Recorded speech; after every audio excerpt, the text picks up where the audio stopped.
A very important question. When it's all said and done, since California did not pass legislation this year, and this is the year in which we invested the effort to do California Speaks, was it worth it? What I think is extraordinary about this process and the people that participated in now, if you talk to the governor, if you talk to the legislative leaders, if you talk to the funders, if you talk to the key stakeholders, if you talk to the public, everybody understands healthcare has been broken in this country for decades. To expect that it necessarily would come to conclusion this year was a very, very high bar.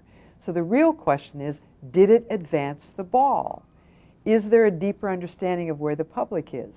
Have the negotiators come closer to a package that makes sense for California? And are they clear that there is a public will and a public demand to keep this issue on the table and to bring it back in this session and the next session? And the answer to that is a resounding yes. In California, the California Speaks project demonstrated that the public is quite capable of getting its arms around these very tough issues and coming up with a view that is held by all Californians. You know, conventional wisdom tells us that low-income people think differently about healthcare reform than high-income people. People with health insurance think differently than without health insurance.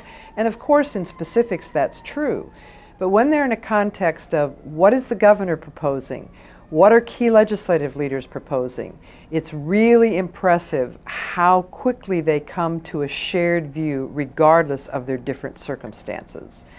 They were able to communicate that to the public, themselves, to the media, and to decision makers, and it really made a difference.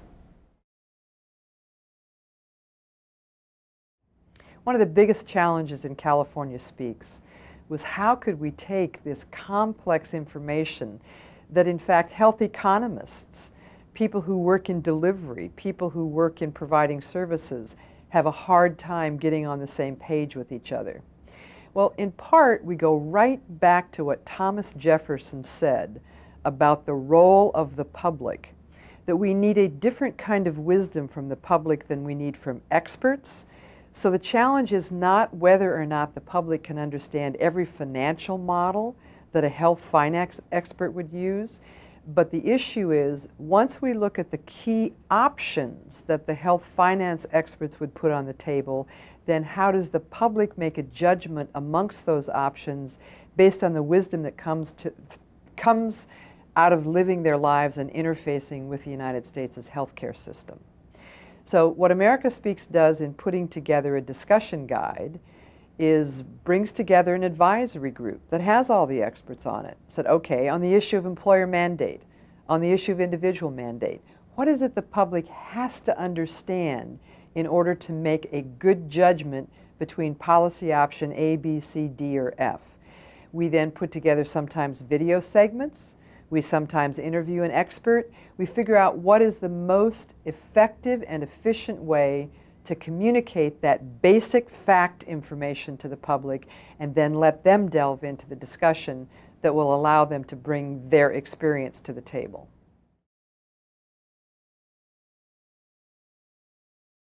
There was no question at the end of the day that every Californian that participated in California Speaks knew they had done something really important. They knew how hard they worked. They knew they had come up with some really good, concrete recommendations for the governor and for the speaker and for the president pro tem and for all the elected officials. What's more challenging is, given that it takes many months for the legislature to negotiate out an agreement with the governor and pass a final bill, that requires the citizens to keep paying attention.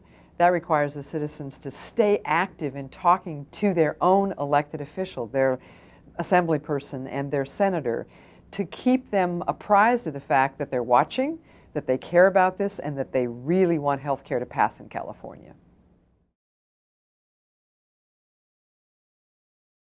Our greatest hope at AmericaSpeaks, that it will just become the expected way that we do the public's business. That when an important issue like immigration or climate change or health care or frankly the major deficit that the next administration will be facing, that it's just part of what happens naturally, that the public is invited in to give their collective views on the direction we want for our country. One of the things that I understood in creating America Speaks is that for citizen engagement to make a difference in the United States, it has to work for the elected officials as much as it works for the public. So there are really three key things that are different about how America Speaks works than how some public engagement processes are conducted. Number one is that it is always a demographically representative sample of the public. An elected official has to know that the whole community is in the room. The second piece is that we invite the decision makers to participate right from the beginning. Too often in this country, people pull the public together and then only take the results to the elected officials. And at that stage, they haven't been part of the context, they haven't been able to influence the questions. So we really believe that the people who are going to make the decisions should influence and be part of the process from the beginning. And frankly, the last element that's very different, the world we're living in terms of so much information, so many policies moving so quickly, for a politician to be confident that they have tapped into the public will in a way that will last over time, we have to bring in a very large number of people to participate in the process. So we have established a way of bringing in the public by using technology, by using broadcast satellite to even link different geographies simultaneously, and a broad use of the internet to engage literally tens of thousands of people in having the same discussion at the same time.